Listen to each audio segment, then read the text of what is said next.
Bonjour, bienvenue à ce message lumière de la famille Myriam. Aujourd'hui, nous nous retrouvons en Belgique.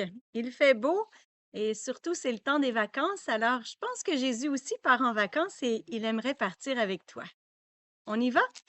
Nous commençons avec l'Évangile selon Saint Matthieu. En ce temps-là, Jésus disait à ses apôtres, sur votre route, proclamez que le royaume des cieux est tout proche.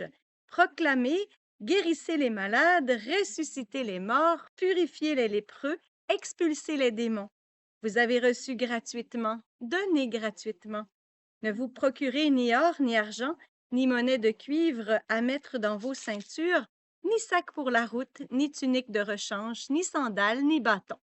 L'ouvrier, en effet, mérite sa nourriture. Dans chaque ville ou village où vous entrerez, informez-vous pour savoir qui est digne de vous accueillir et restez là jusqu'à votre départ.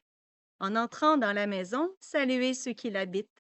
Si cette maison en est digne, que votre paix vienne sur elle. Si elle n'en est pas digne, que votre paix retourne vers vous. Si l'on ne vous accueille pas et si l'on n'écoute pas vos paroles, sortez de cette maison ou de cette ville et secouez la poussière de vos pieds. Amen, je vous le dis, au jour du jugement, le pays de Sodome et de Gomorrhe sera traité moins sévèrement que cette ville. Je disais tout à l'heure que c'était le temps des vacances et durant les vacances, on aime bien prendre des photos pour se rappeler les belles choses que nous avons vues, les bons moments passés en tel endroit ou avec telle personne, ou simplement pour partager notre joie avec notre famille ou nos amis qui ne sont pas avec nous, ou bien pour nous abonner de notre compte Instagram. Jésus fait la même chose avec nous. Ce texte de l'Évangile, je trouve que c'est une photo, une petite photo de ce que Jésus a fait pendant ses vacances. Et pour lui, bien, il n'y a pas de vacances. C'est la mission. Jésus part en mission et il nous invite à partir avec lui. Alors, il nous envoie un petit topo de ce qu'il a fait durant ses vacances. Si on allait voir le texte pour voir un petit peu ce qu'il a à nous dire aujourd'hui, Jésus. Il commence ainsi sur votre route. Ah, alors c'est que cette route, cette mission du Christ, il nous la partage. La route que je suis, j'essaie de suivre la route de Jésus. C'est aussi la nôtre.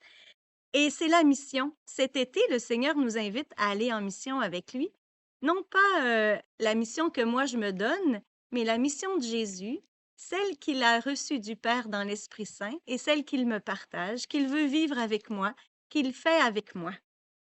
Comment cela se fera-t-il? Allons, retournons au texte. Sur votre route, ça veut dire tu n'as pas besoin d'aller loin. Là où tu seras, le Seigneur t'invite à parler de lui, à témoigner de lui. Et si tu ne dis rien, à prier pour ceux qui sont autour de toi, ceux qui sont dans l'avion avec toi, ceux qui sont sur la plage avec toi, ceux qui sont dans telle ville avec toi ou dans telle retraite ou tout ce que tu fais. C'est là où le Seigneur t'attend pour t'envoyer en mission. Là où tu passes, tu n'as pas besoin de faire de détour. Proclamer. Ah, il y a une communication.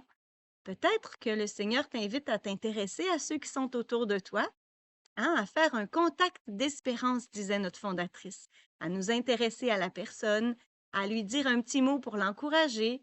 Et si on peut, on peut peut-être lui offrir de prier pour elle ou avec elle simplement. Alors, c'est un contact d'espérance. Guérissez les malades. Euh, guérissez les malades, ceux qui n'ont plus d'espérance, justement. Ressuscitez les morts, ceux qui n'ont plus envie de vivre. Purifiez les lépreux, parlez-leur de la miséricorde du Seigneur. Alors, vous avez reçu gratuitement, donnez gratuitement. Ah, parce que là, vous allez peut-être dire, j'ai déjà mon budget pour les vacances, je n'ai pas plus, moi, pour la mission. Tu n'as besoin de rien, Jésus te donnera tout et la mission, elle est là où tu es. Pas besoin de budget. Il dit aussi n'apporter ni sac, ni bâton, ni tunique de rechange, ni sandales, etc. Par pauvre. Pourquoi pauvre? Pour faire l'expérience de la providence du Père, pour témoigner de ce qu'il a fait pour toi. Et non pas des choses qui se sont passées il y a 10 ans, mais aujourd'hui, hier, il n'y a pas longtemps, Dieu a agi dans ma vie, j'en suis témoin. Deviens un témoin de la providence de Dieu. Quand on est pauvre, on n'a rien à défendre aussi, hein? Si on arrive avec une grosse voiture, plein de bijoux, des tenues chics, un sac à main magnifique, peut-être qu'on n'aura pas envie d'aller parler à tout le monde. On va un petit peu être sur la défensive. On a quelque chose à garder, hein, à protéger, c'est normal. Mais si on n'a rien, puis on n'a rien à défendre, c'est bien. Pauvre, c'est aussi être disponible pour aller là où le Seigneur nous envoie, pour créer des liens, pour vivre l'amitié avec ceux qui nous entourent. Voilà, si l'on ne nous accueille pas, tant pis, j'avais rien à défendre. Comme disait Sainte Bernadette Soubirous, je suis pas venue pour vous le faire croire, je suis venue pour vous le dire. Sois docile à l'esprit surtout, parce qu'il ne s'agit pas de gâcher ses vacances ou gâcher les vacances des autres, mais si le Seigneur te donne l'occasion, sur ta route, il est là et il t'attend. Bonnes vacances, bonne mission.